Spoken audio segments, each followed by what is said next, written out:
じゃあ導入しましょうって時に何をしないといけないんですか？ AI に読み込ませるって多分ことだと思うんですけど、読み込ませるって言っても多分何かしないといけないですよね、こっちは。データをいただいて、どういう風な形で回答をしてほしいか、例えばめっちゃ厳しめに言ってほしいとか、業務改善の指摘までしてほしいとか、どのような振る舞いをしてほしいかっていうところはお聞かせいただきたいです。こういう質問来たらこういうふうに変えてみたいな台本を作ってお渡しするってことですか？そうです。そうしていただければ、こっちがこのシステム作るんでバーってでそれを使いながら、なんかちょっとこれ違うなっていうところをある程度一定期間をかけながら合わせていく作業にはなります。なので基本的にお客様にしていただくことはほとんどないかな。実際に作ってみた後に微調整のところはご協力いただくっていう形にはなってます。納入の企業の理想のターゲットとかってございますか？社内の業務効率化っていうところでいくと、総務だったりだとか社内ウィキとの連携っていうところにはなってくるかなと思うので、多くの従業員を抱えて、多くの事務員さんを抱えている企業様っていうところがターゲットにはなるかなと思うので、業種業態でいくと建設業とか運送業とかアナログなことをやられている企業様が一番のターゲットにはなるんですけど、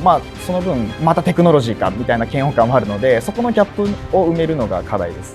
総務とか経理とか狙っているっていうのは、そこが一番分かりやすいからっていうところですよね。そうですね、はい、多分できることってのは結構たくさんあるとは思うんですけど、今からじゃあ売っていくってなった時に特定のユースケースに絞って売りに行くのか、そのユースケース増やして結構何でもできますみたいなイ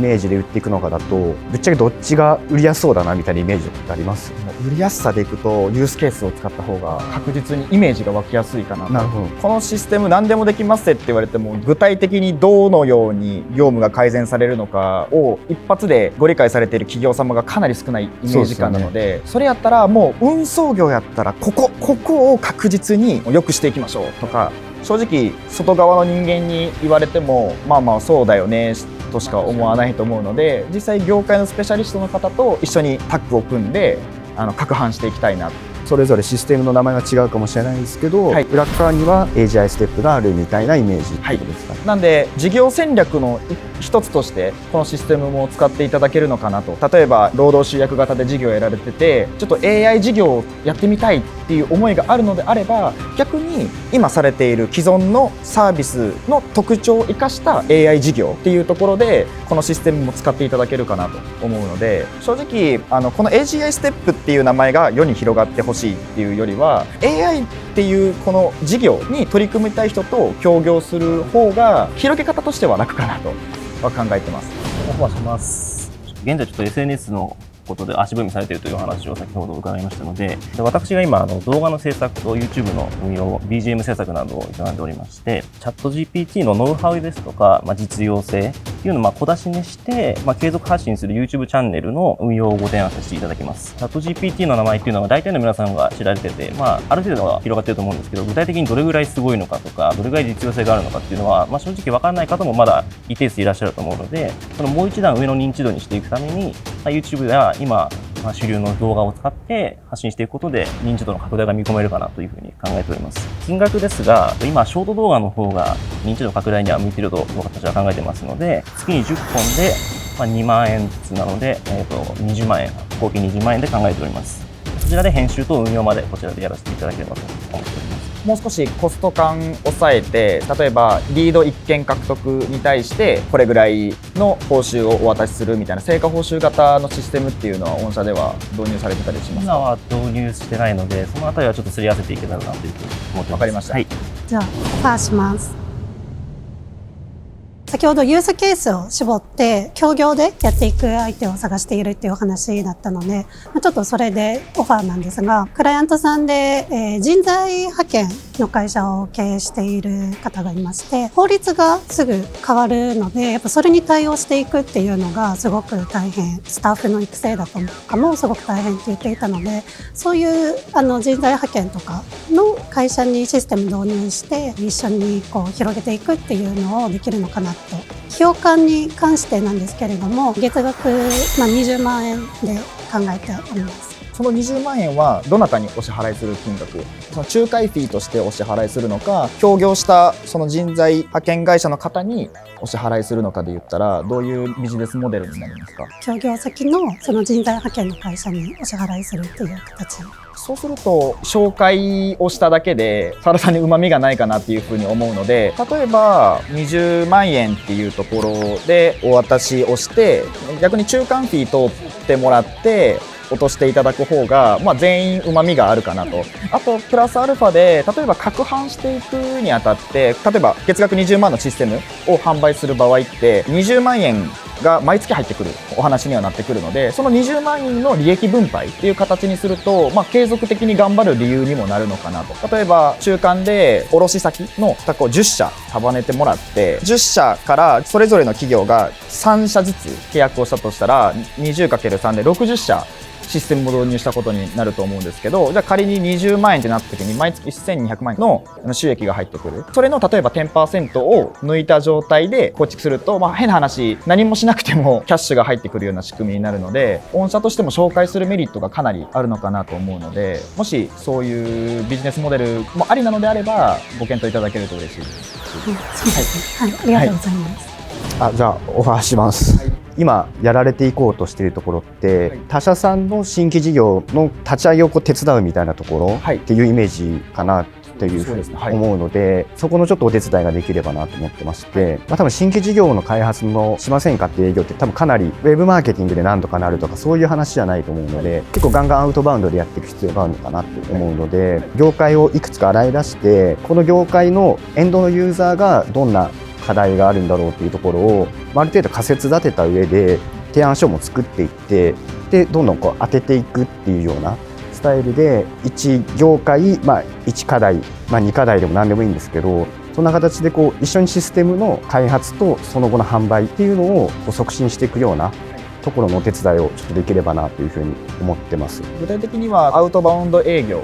に関してはどういった手法が考えれますか？テレアポですかね。はい。テレアポをするってなった時に、例えば舞台みたいなものを作ってやるのか、成果報酬みたいな形でしていくのか、それとももう協業事業みたいな形で1業種に1サービスぐらい作っちゃって、それをテレアポでリード獲得して報酬したらじゃあ利益分配みたいな感じのビジネスモデルってどちらをイメージされてますか？そうですね。一番最後のが多分近いかなと思っていて、できるのであればもうどの業界にどういう提案を当てていくかっていうところまで一緒に考えさせていただいて、テレアポの部分からでもいいですし、その後の商談っていうところも一緒にできたら一番おもろいんじゃないかなって思いました。すみません、ちょっと具体的な費用感もお伺いしてもいいですか？レベシェアでできたらいいのかなと思ってるんで、それはちょっと今カチッと決めれることではないと思うので、ご一緒できるようになった時にいい塩梅の感じでって思ってます。そのテレアポでの制約率だったりだとか、どれぐらいで想定されてますか？100件かければ3件から5件ぐらいは取れると思います。1日かけて3件から5件取れないことはないかなって。どのリード獲得方法を取ったとしてもテレアポが一番つながりやすいかなっていうことですか？そうですね。最初はテレアポがいいんじゃないかなと思っていて、でそこである程度お客様の解像度が上がってから、ウェビナーなり SEO なり YouTube なりっていうところをやっていくっていうイメージかなとは思います。じゃあオファーします。先ほどもちょっとおっしゃってましたけど、テレアポ代行で1件いくらっていう形で1万5千円から、難しいなら1件3万ぐらいでアポイント取ったらっていうのがあるんですけども、で私も多分同じように1日3件ぐらいはアポ取れると思います。Zoom ミートでの打ち合わせをご提供させていただいて、そこからはもうバトンタッチしてっ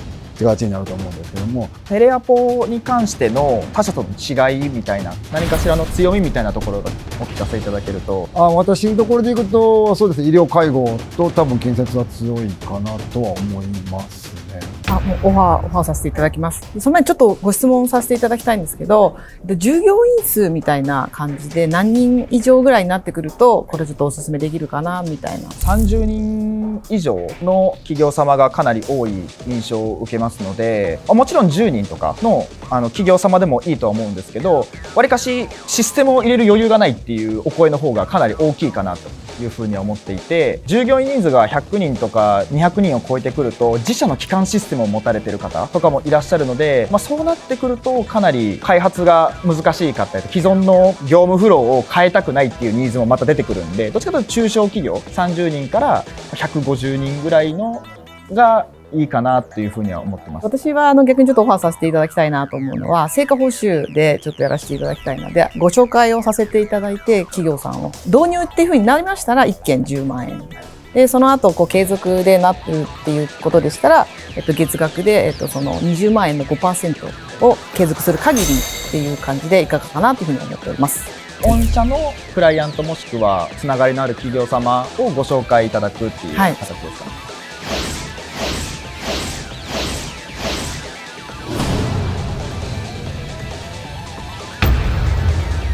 今回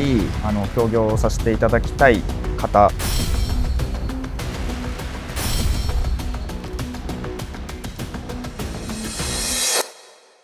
澤田さんと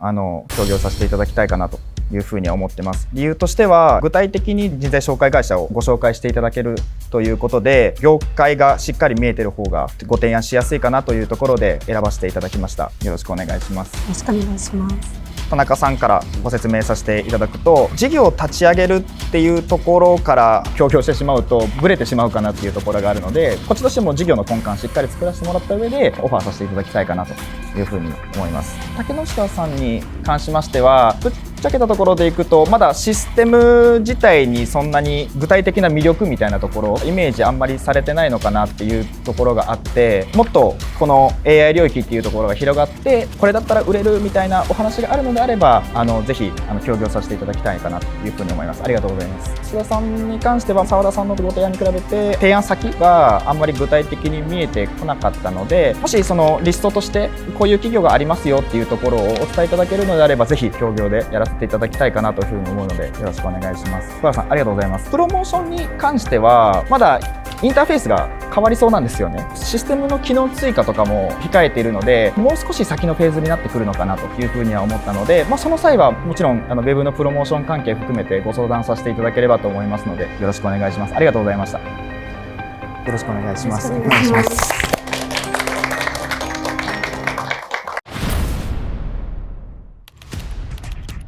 最初の話だと、結構経理とか総務とかに特化してサービス今されてるってことだったんですけど、今後の展開っていうところを考えた時にもっと広がりがあるような話だったので、結構その先を見据えた提案をしてしまってちょっと合わなかったのかなって思ったのがちょっとまず一個反省点でしたっていうところと、あとぶっちゃけると手数いっぱいあったので指定してもらって、じゃあこれでみたいな感じでスコープを広げたり狭めたりとか、よりいい取り組みところが見つけられたらよかったなって最後に思いましたそうですね、すごく魅力的な商品だったので、ぶっちゃけ売る自信はあったんですけど、ちょっと他の会社さんね承諾されちゃったんで、すごいちょっと残念な気持ちではあるんですけども、いや正直使ってみないとわからない部分はあるんですけども、言いようによっては多分売れる商品かなとは思うので、やってみたかったなっていうのはありますけど、今後っていうところですかね。最初は何でもできるっていうサービスだったので、逆に何ができるのかなっていうので、オファー内容もざっくりとしたものしか思い浮かばなかったんですけれども、お話をしていく上で人材派遣だとか、そういう具体的な業界を絞ったお話があったので、それだったらクライアントさんで紹介できる方がいるっていうのでオファーさせていただいて、受けていただいたのはちょっと私も驚きだったんですけれども、これから一緒に話進めていきたいなと思います。話を聞いてて一番思ったのが、やっぱ AI の発達は怖いなというのが一番印象的でして、私今動画の制作の仕事をしてるんですけども、やっぱテロップの自動生成ですとか結構発達してきているので、いつか仕事なくなっちゃうんじゃないかなみたいな思いもどこかにはあったんですね。でもそれが結構すごいところまで来てるというのをプレゼンで聞かせていただいて、結果すごく興味深かったなというふうに思いました。今回協業はできなかったんですけども、次のフェーズでもし機会があればというお話でしたので、それまでにちょっとできることも増やして、その時にまたご提案させていただければと思いました。とても将来性のある商材でしたので、ぜひ協業させていただけたら、これから育っていく企業さんたくさんに届いていただきたいなってすごく思っておりました。ただちょっとオファーするのがちょっと遅くなっちゃったなっていうのが時間のね関係とかもあったので、そこがなかなか難しいところなんだなっていうのすごく勉強になりました。でもすごい楽しかったので、今後やっぱりこういう事業がどんどん増えていくと、人材育成とか新人研修とかそういうのも本当にいろいろ使えるなっていうふうに思いましたので、陰ながら応援させていただきたいなと思っております。ありがとうございました。はい。